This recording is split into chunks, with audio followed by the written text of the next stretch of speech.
అద్భుతాలు చేయవాడు ఆయన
పాద సన్నిధిలో అంతర్మాలను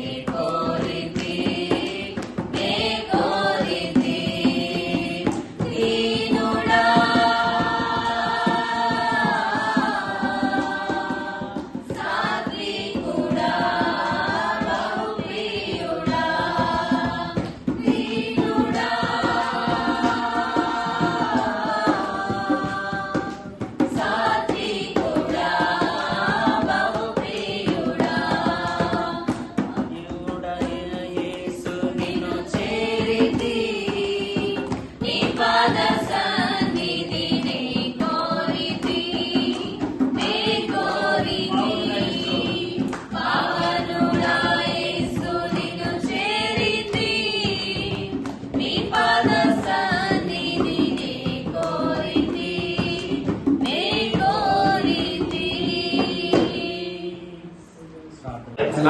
డ్యూ టు టైం ఒక్క నిమిషం కూడా వేస్ట్ చేయకూడదు. మనం already we're running late.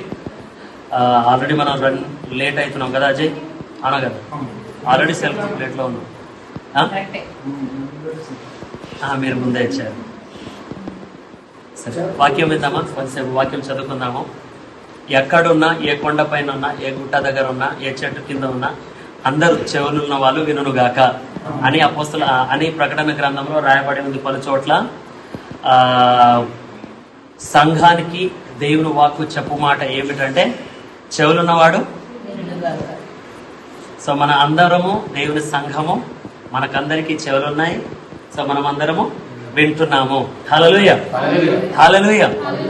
So కొద్ది నిమిషాలు దేవుని వాక్యాన్ని ధ్యానం చేద్దాము.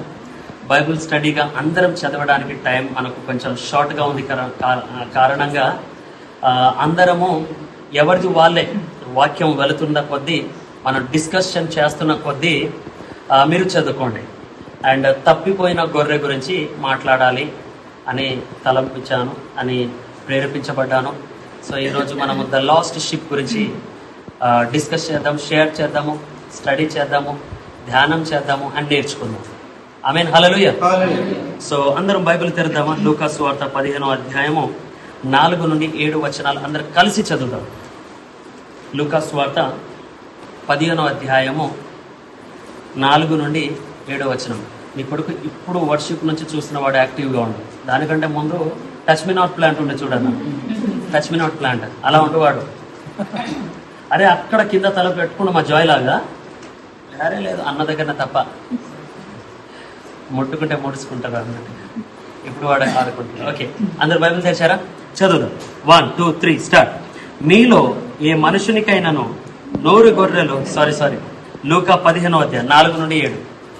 ఓకే, స్టార్ట్ చేద్దామా? ఓకే. మీలో ఏ మనిషికైనాను 100 గొర్రెలు కలిగి ఉండగా వాటిలో ఒకటి తప్పిపోయిన ఎడల అతడు 99 అడవిలోకి విడిచిపెట్టి తప్పిపోయినది దొరుకు వరకు దానికి వెతకనొల్లడా?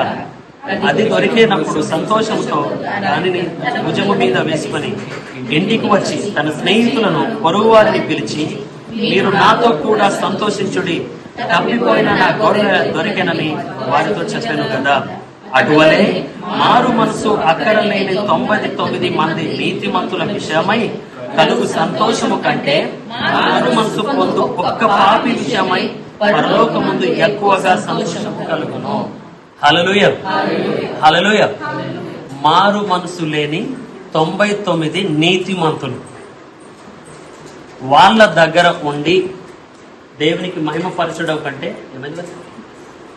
మహిమపరచడం కంటే ఒకడు, ప్రభువా నేను పాపిని, తప్పిపోయాను, నన్ను రక్షించు, నన్ను కాపాడు, నేను డేంజర్లో ఉన్నా, నా ప్రాణహానిలో ఉన్నా అని అనువాడి ప్రార్థన దేవుడు వారికి రక్షించిన తర్వాత, వాళ్ళు రక్షించబడిన తర్వాత వాళ్ళు పడే సంతోషాన్ని దేవుడు చూసి బహు సంతోషిస్తాను అంటున్నాడు.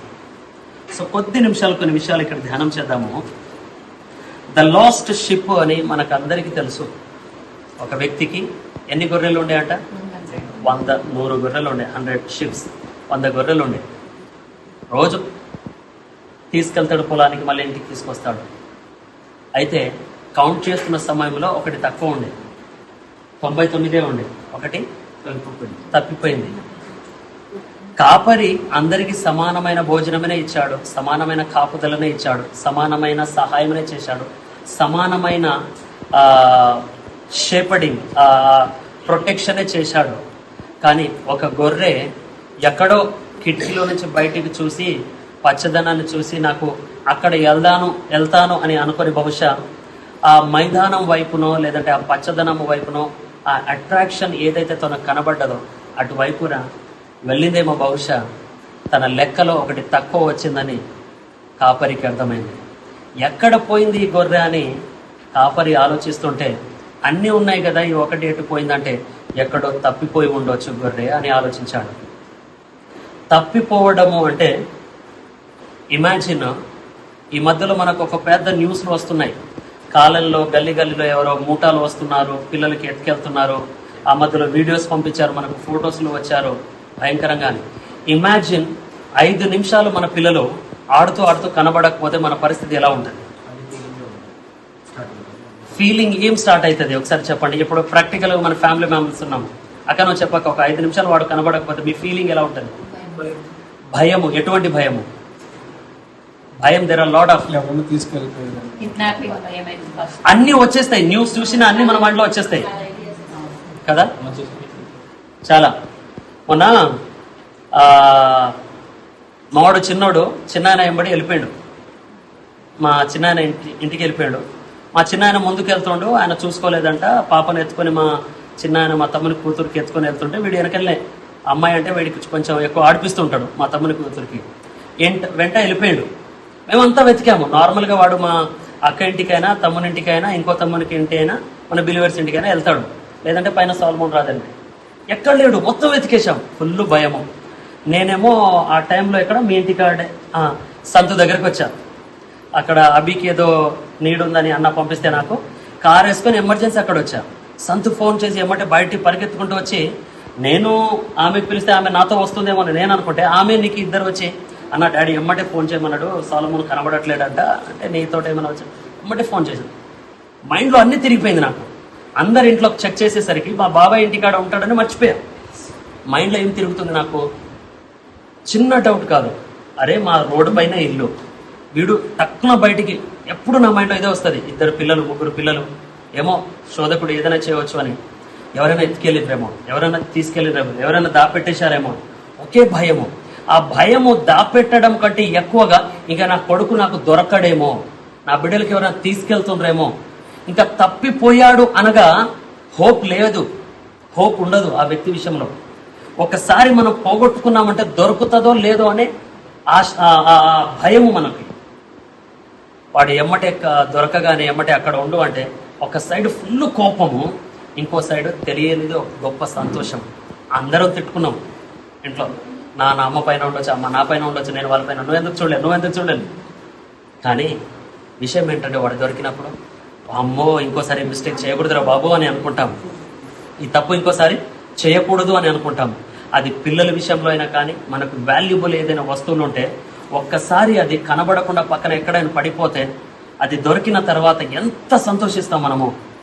బైబిల్లో అదే తప్పిపోయిన గొర్రె గురించి దేవుడు అంటున్నాడు, తప్పిపోయింది అని ఆ కాపరి అయిన క్రీస్తుకు తెలిసిన వెమ్మటే ఆయన ఎంత భయపడ్డాడో తెలుసా? ఎంత భయపడ్డాడు అంటే, తప్పిపోవడం అంటే యోహాను 3:16 నశించిపోవడం అని అర్థము. నశించిపోవడము అంటే నరకానికి ద్వారం తెరవబడ్డ నరకంలో ప్రవేశిస్తున్నారని అర్థము. అదంతా దేవుని మైండ్లో ఒకేసారి పిక్చర్ తిరిగేసరికి 99 ఉంది, ఇంకోటి ఎక్కడా అని ఆలోచించేసరికి తప్పిపోయింది. ఎక్కడ తప్పిపోయింది?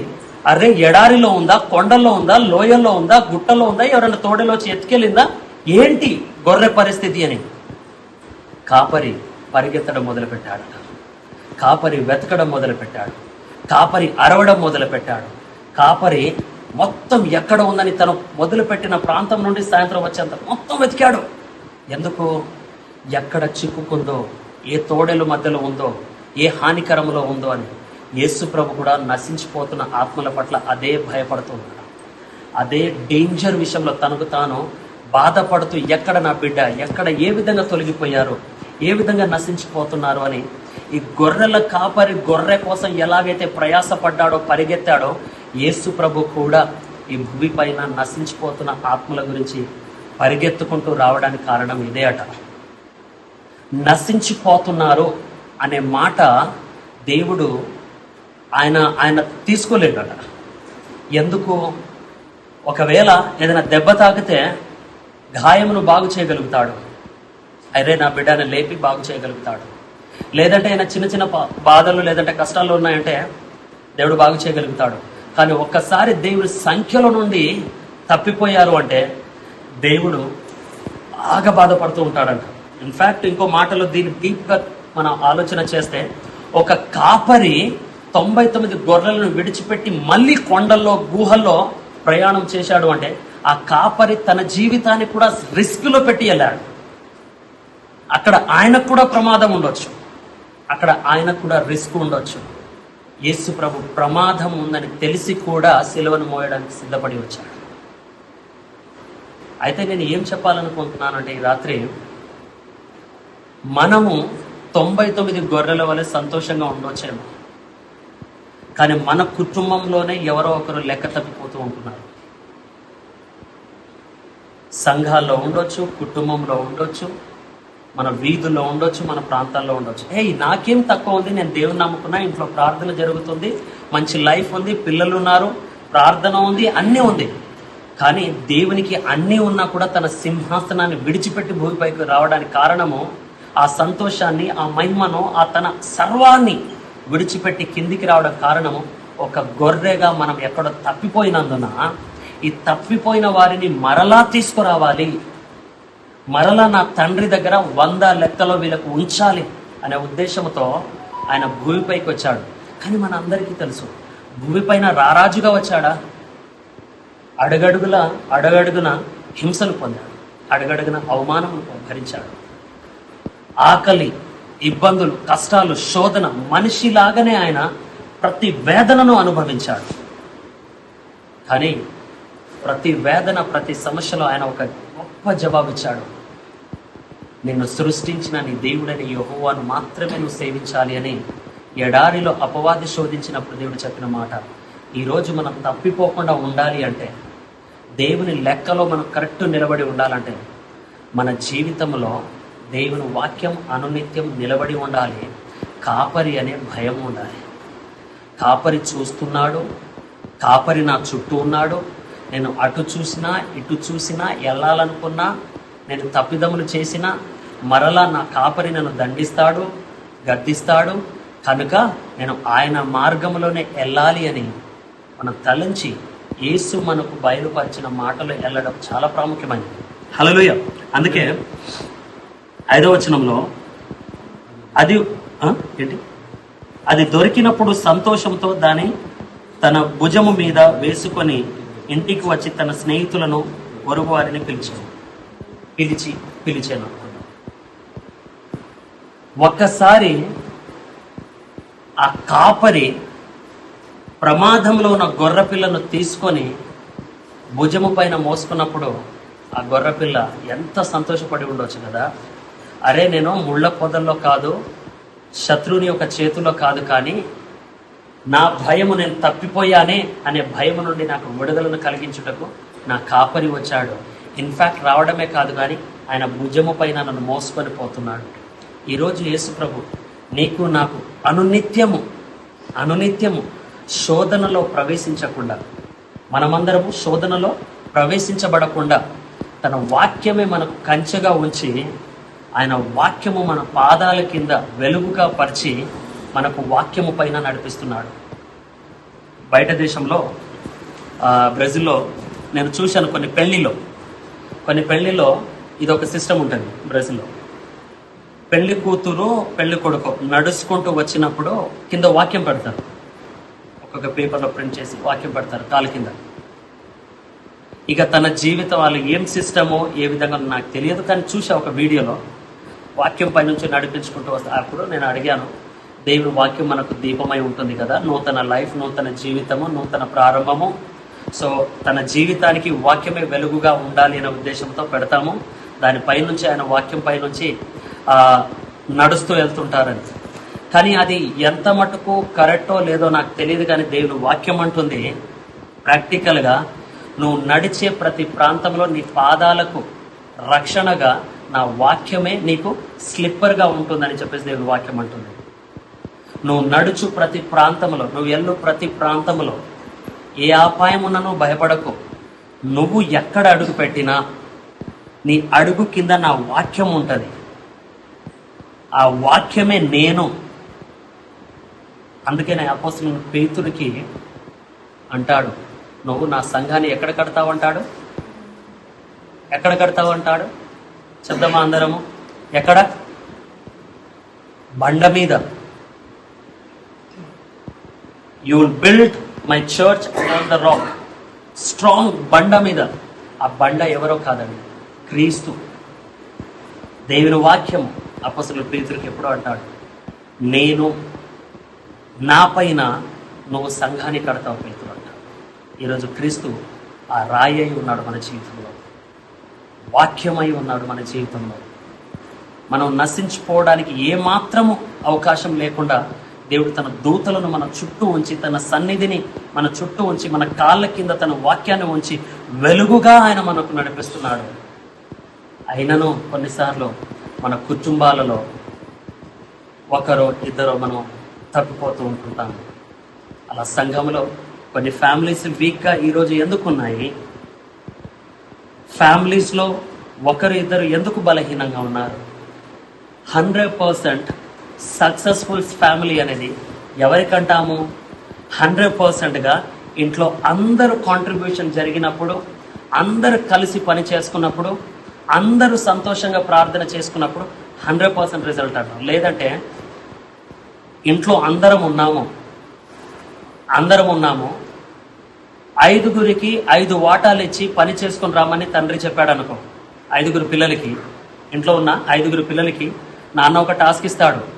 ఒక్కొక్కరు టాస్క్ ఇచ్చినప్పుడు ఒక టైం ఇచ్చి ఆ టైంకి తీసుకొని రండి అని అన్నప్పుడు 4 చేశారనుకోండి, 1 చేయలేదనుకోండి, 100% అది రిజల్ట్ అవుతుందా?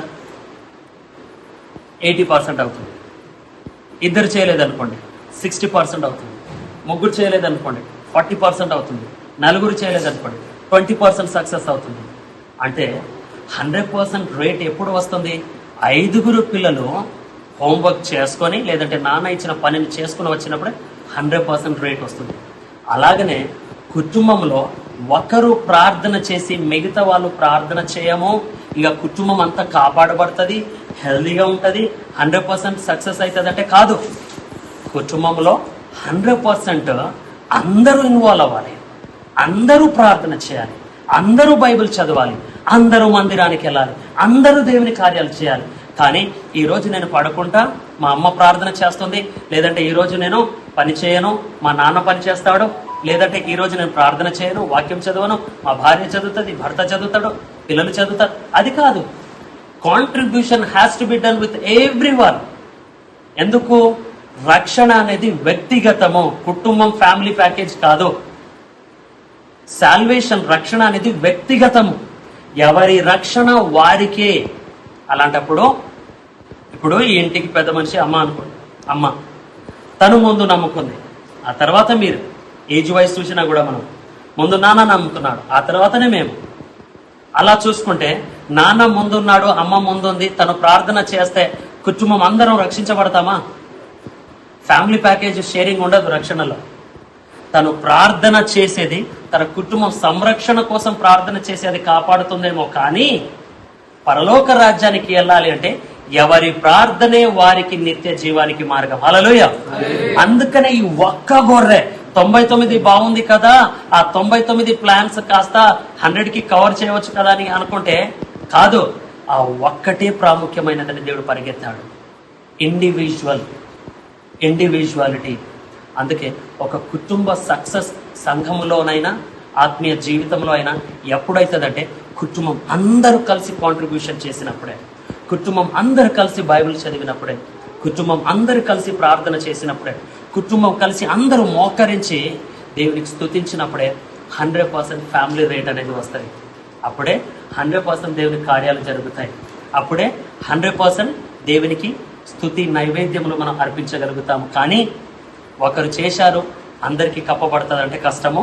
దేవుని వాక్యం అలా చెప్పదు. కనుక దేవుడు ఒక్కొక్కరి కోసము మన అందరి కోసం ప్రాణం పెట్టాడు. కనుక మనం ఇండివిజువల్గా సిద్ధపడదాము, ఇండివిజువల్గా ఆరాధన చేద్దాము. ఇండివిజువల్గా ఇంకా కావాలంటే ఇప్పుడు అనుషక ఉంది, అన్నను పుషప్ చేయవచ్చు, అన్న ఉండు, అక్కను పుషప్ చేయవచ్చు, నేనున్నా బ్యూలను పుషప్ చేయవచ్చు, తను ఉంది నికీకి పుషప్ చేయవచ్చు. కానీ తను పుషప్ చేస్తున్నంత మాత్రాన, హెల్ప్ చేస్తున్నంత మాత్రాన మాకు రక్షణను షేర్ చేయదు తనలో నుంచి సగము. గుర్తుందా? ఒక చిన్న మాట చెప్పి ముగిస్తా. వీటి 5 బుద్ధిమంతు కన్యలు, 5 బుద్ధి లేని కన్యకలు. ఏమన్నారు బుద్ధి కలిగిన కన్యకలు? అమ్మ మాతోటి కొంచెం నూనెను పంచుకోండి అనే బుద్ధి లేని వారు అన్నప్పుడు బుద్ధి కలిగిన కన్యకలు ఏమన్నారు?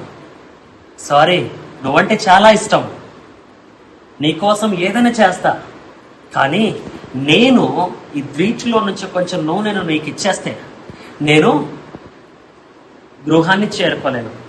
వరుడొచ్చినప్పుడు నాలో సగం అయిపోతే మళ్ళా తర్వాత నేను ఎక్కడెళ్ళి తీసుకొని రాను అనే ఉద్దేశంతో నువ్వు ఏమైనా అనుకో, నువ్వు అంటే నాకు చాలా ఇష్టం, నీకోసం ప్రార్థన చేస్తా, నీకు ఏదైనా ఇస్తా, కానీ ఈ నూనెను మాత్రం ఇవ్వలేను. పరిగెత్తారు పాప, ఎక్కడో ఊళ్ళో తెచ్చుకున్నారు. కుమారుడు యేసు ప్రభు వెళ్ళిపోయాడు. మన జీవితంలో కూడా ఆలస్యం జరగకూడదు. ఫ్యామిలీ ప్యాకేజ్ అనేది యేసు ప్రభు ఎక్కడనో పబ్లిష్ చేయలేదు. ఎవరి జీవితాలు వ్యక్తిగతమైన రక్షణ వారిదే. సిద్ధపడాలి, ఒకరికొకరు హెల్ప్ చేసుకోవాలి. యేసు ప్రభు చెప్తున్న మాట, తప్పిపోయిన వారి గురించి ఆయన వచ్చాడు. మనము ఒకానొక సమయంలో నశించిపోయిన వారమై ఉన్నాము. డిస్ట్రాయిడ్, పెరిష్డ్, ఇంకా అయిపోయింది మన జీవితం అనుకొని ఏడుస్తున్న సమయంలో మాకు రక్షణ ఎవరిస్తారు, మేము ఏ విధంగా రక్షించబడతాము అని. ఉదాహరణగా ఒక్కొక్కరు రక్షించబడ్డాము మనము అంటే ఏదో ఒక రీజన్ తోటే మన దేవుని నమ్ముకున్నాము. మా ఇంట్లో నాకంటే చిన్న తమ్ముడు వాడు, వానికి వానికి చేతపడి జరిగింది, వాని టైంలో నమ్ముకున్నాము, ఆయన వాడు చనిపోయాడు. నా టైంలో నాకు క్యాన్సర్ వచ్చింది, ఆయనను కూడా తర్వాత దేవుడు బాగు చేసినప్పుడు నాన్న నమ్ముకున్నాడు, అమ్మ. ఒక రీజన్ దేవుడు నన్ను బాగు చేసినందుకు కుటుంబం. మీ కుటుంబాలు కూడా ఒక రీజన్ దేవునికి వెంబడించడానికి, లేదంటే రీజన్ లేకుండా దేవుని నమ్మిన వాళ్ళు ధన్యులమే. కానీ రీజన్ తోటి ప్రతి ఒక్కరు ఎవరైనా ఈరోజు క్రైస్తవులుగా ఉన్నారు అంటే ఒక రీజన్ తోటే వచ్చి ఉండాలి. There must be some reason. అప్పుడే దేవుడు బాగు చేశాడని వచ్చి ఉండాలి. అలాగనే మనకు బాగు చేయడానికి వచ్చినప్పుడు అరే మా అమ్మ నమ్ముకుంది, నేను నమ్ముకున్నా, అలా వద్దు. ఇంకా రీజన్ తోటి అయితే దేవుని సన్నిధిలో వచ్చాము, కానీ ఇండివిజువల్ ఎక్స్పీరియన్స్ దేవునితో చాలా ప్రాముఖ్యమైనది. మన పిల్లలకు అడుగుతా, ఎందుకు నమ్ముకున్నారా దేనికి? ఇప్పుడు అఖిలకి అడిగాను అనుకో, మా నాన్న నమ్ముకున్నాడు, మా అమ్మ నమ్ముకుంది కాబట్టి నేను నమ్ముకున్నా. ఒక ఏజ్ వరకు వాళ్ళు చెప్పొచ్చు, వాళ్ళకి అవగాహన ఉండదు కాబట్టి. కానీ ఒక ఏజ్కి రీచ్ అయినాక మా అమ్మ నమ్ముకుంది, మా నాన్న నమ్ముకున్నాడు కాబట్టి నేను నమ్ముకున్నా అనడం కంటే, తర్వాత నేను యేసు ప్రభువుని నిజమైన దేవుడిని తెలుసుకున్నా, నేను నశించిపోతున్న వారిగా ఉండే ఒకనొక సమయంలో నా కోసం యేసు ప్రభు ప్రాణం పెట్టడానికి వచ్చాడని నేను నమ్మా. అందుకనే నేను విశ్వసిస్తున్న ఆయన మాత్రమే నిజమైన దేవుడు అని నేను ఎరిగి రక్షణను పొందుకున్నాను అని వ్యక్తిగతంగా మాట్లాడాలి. అప్పుడే దేవుని కార్యం జరుగుతుంది. హల్లెలూయా, హల్లెలూయా. 7వ వచనం చదివి ముగించుకుందాము. 7వ వచనం చదివి ముగించుకుందాము. అటువలే మారు మనసు అక్కరలేని 99 మంది నీతిమంతుల విషయమై కలుగు సంతోషము కంటే మారు మనసు పొందు ఒక్క పాపి విషయమై పరలోకమందు ఎక్కువగా సంతోషము కలుగును. హల్లెలూయా. అయితే ఒకటే ఒక మాట చెప్పి ముగిస్తాను. ఇప్పటి వరకు కుటుంబం గురించి మాట్లాడాం. కుటుంబంలో ఎవరైనా ఒకరు ఇలా జారిపోవడానికి అవకాశం ఉంటే దయచేసి అటువంటి గొర్రె స్వభావం మన కుటుంబాలు ఎవరికైనా మనకు కనబడితే దయచేసి వారికి పుష్ చేయండి, వారికి ప్రార్థనలో హెల్ప్ చేయండి, లిఫ్ట్ చేయండి. ముఖ్యంగా ఈ దశలో చిన్నప్పటి నుంచి పిల్లలకు, యవనస్తులకు పుష్ చేయండి. అదేవిధంగా సంఘంలో ఎవరైనా వీక్గా కనబడితే వాళ్ళకి పుష్ చేయండి, వాళ్ళ కోసం ప్రార్థన చేయండి, వాళ్ళకి హెల్ప్ చేయండి. తమ్ముడు, చెల్లి, అమ్మ, నాయన, పడిపోకు, గొర్రెవలె తప్పిపోకు. దేవుడు నీ కోసం ఉన్నాడు, దేవుడు నిన్ను సహాయం చేస్తాడు, దేవుడు నీ కాపుదలతో ఉంటాడు, దేవుడు నిన్ను హెచ్చిస్తాడు, దేవుడు నిన్ను భుజం పైన మోసుకొని వెళ్తాడు. నువ్వు టెన్షన్ పడకు, నువ్వు భయపడకు, నువ్వు నశించిపోయానని అనుకోకు. దేవుడు నీ కోసం వచ్చాడు అని నమ్ము అని వాళ్ళకు కొంచెం పుష్ చేశామనుకో, ధైర్యం ఇచ్చామనుకో, థ్యాంక్ యూ అక్క, థ్యాంక్ యూ అన్న, నా కోసం ప్రార్థన చేయండి దయచేసి. నిజంగా నాకు హోప్ లేదు, నిజంగా చాలా లోతుగా పడిపోయాను, లోతుగా పేర్చుకుపోయాను, నా బండ సందులో నా పాపము, నేను బయటికి రాలేకపోతున్నాను అని చాలా మంది దిగులుతో ఉంటారు బయట. వాళ్ళకి పుష్ చేద్దాం, వాళ్ళకి హెల్ప్ చేద్దాం. రెండో మాట, మీ కుటుంబాల్లో ఇంకా ఎవరైనా రక్షించబడని వారు ఉంటే ఎవరైనా దయచేసి వారి కోసం ప్రార్థన చేయండి. లిస్టు చేసుకోండి, లిస్టు చేసుకొని మీ కుటుంబాల్లో ఎవరైనా ఉంటే వారి గురించి ప్రార్థన చేయండి. ఎట్టి పరిస్థితుల్లో యేసు ప్రభు వచ్చేంత వరకు మనం వారి గురించి ప్రార్థన చేయడం ప్రాముఖ్యమైనది. మనం ఏం చేయాలి? ప్రభువా, ఫలానా నా తల్లి, నా తండ్రి, నా అక్క, నా చెల్లి, నా తమ్ముడు నశించిపోతున్నాడు, పాపంలో ఉంటున్నాడు, ఒక గొర్రెవలే ప్రభువా నీ మందల నుంచి తొలగిపోయాడు. తండ్రి, నువ్వు వచ్చినది మా కోసమే కనుక, నశించిన వారి కోసమే వెతికి రక్షించడానికి వచ్చావు కనుక, నీ ప్రాణం పెట్టడానికి వచ్చావు కనుక నువ్వు ప్రత్యక్షించు, వాళ్ళతో మాట్లాడు, బయలుపరచు, నన్ను ప్రార్థన చేసే అవకాశం ఇవ్వు, నీ వాక్యం చెప్పే అవకాశం ఇవ్వు ప్రభువా, వాళ్ళు నశించుకోకుండా వాళ్ళకి రక్షించు అని ప్రార్థన చేయాలి. అప్పుడు ఆయన నీ కుటుంబంలోనే వ్యక్తి ఉండొచ్చు, నీ బంధుమిత్రుడే ఉండొచ్చు, నీ స్నేహితుడే ఉండొచ్చు, కానీ వీరికి మందలో తెచ్చి ప్రభువును అప్పగించడం చాలా ప్రాముఖ్యమైనది. దేవుని వాక్యం అంటుంది, నువ్వు తెచ్చినప్పుడు ఆయన బాబు సంతోషిస్తాడు. ఒక్క పాపి రక్షించబడము చాలా గొప్ప సంతోషంగా ఆయన భావిస్తున్నాడు. ఒక్క పాపి అంటే మనం పరిశుద్ధులం అని కాదండి, అలానే మన వాక్యం నువ్వు పాపి నేను పరిశుద్ధుడని చెప్పకూడదు. కానీ నేను ఒకానొక దిశలో ఇప్పుడు అంత పరిశుద్ధునిగా కాకపోయినా ఒకానొక సమయంలో నీలాగనే స్ట్రగుల్ అయ్యా, నీలాగనే ఇబ్బంది పడ్డా, నీలాగనే కన్నీళ్లు కార్చా. ఈరోజు సమాధానంతో ఉన్నా, ఈరోజు సంతోషంతో ఉన్నా. మేడం మిద్దలు లేవేమో, బంగారాలు లేవేమో, కానీ హ్యాపీగా ఉన్నా. నువ్వు అలా లేవు, ప్రార్థన చేయి. నీకోసం నేను ప్రార్థన చేయనా, దేవుడు నీకు బాగు చేస్తాడు. ప్లీజ్ వీలైతే ఎప్పుడైనా సెల్ గ్రూప్కి రండి, మా ఇంటికి కాఫీకి రండి, భోజనానికి రండి అని వారికి ఆహ్వానించి, వారికి నడిపించి, చిన్నగా దేవుడు మీకు చేసిన మేలు సాక్ష్యం వారితో పంచుకొని మెల్లమెల్లగా దేవుని నమ్ముకోమని చెప్పనక్కర్లేదు. మనము వారి జీవితం బాగుంటే చాలు. బాగైనప్పుడు వాడే నమ్ముకుంటాడు, కావాలంటే నేను వెంబడిస్తాడు. కానీ ఫలానా వ్యక్తులు నన్ను నడిపించారా అంటే దేవుడు నీ పట్ల సంతోషిస్తాడు. ఆ వ్యక్తి మార్చబడినప్పుడు తన దూతలను పంపించి తన సన్నిధిలో నా కొడుకు దేవుని సన్నిధిలో వచ్చాడు, నా సన్నిధిలో వచ్చాడు, మరలా నా దగ్గరికి వచ్చేసాడు, బహు సంతోషిస్తాడంట. కనుక మనం పని చేస్తున్న దగ్గర, చదువుకుంటున్న దగ్గర, ఇంటి పొరుగు వారైనా, మన ఇంట్లో అయినా, బయట అయినా, వీరు ఎవరైనా ఉంటే దయచేసి మీ మైండ్లో పెట్టుకోండి, ప్రార్థన చేయండి. యేసు ప్రభు నశించిపోయిన వారి కోసము, మరి ముఖ్యంగా ఎవరైతే నశించిపోయారో వారికి రక్షించడం కోసము ఆయన వెతికి వెతికి వెతికి మరి వచ్చాడట. అదే నీ కోసం, నా కోసం. ఈరోజు నశించిపోతున్న వారు చాలామంది బయట ఉన్నారు. వారి కోసం ఒక్క చుక్కబొట్టు కన్నీళ్లు కార్చు. దేవా, వారి జీవితాన్ని మార్చి నిజమైన వెలుగులో, నిజమైన రక్షణలో నడిపించు నాయనా అని ఒక్కసారి వారి పేరుతో ప్రార్థన చేయి. మత మార్పిడి కాదు మనం చేసేది, వారి జీవితం బాగుండడం కోసము. నీ జీవితం బాగైనట్టు వారి జీవితం కూడా బాగున్నట్లు ప్రార్థన చేద్దాం. ఖచ్చితంగా నశించిపోయిన వారికి యేసు ప్రభు రక్షించడానికి వచ్చిన దేవుడు. నువ్వు ఎవరి కోసమైతే ప్రార్థన చేస్తావో వారు నశించిపోకుండా వారు తప్పించబడతారు, నాశనం నుండి తప్పించబడతారు, పాపం నుండి విడుదలను పొందుతారు. నరకపు ద్వారములో వెల్లువారిని చేతులు పట్టుకొని లాగండి, దేవుని మందిరంలో కూర్చోబెట్టండి, మందిరానికి నడిపించండి.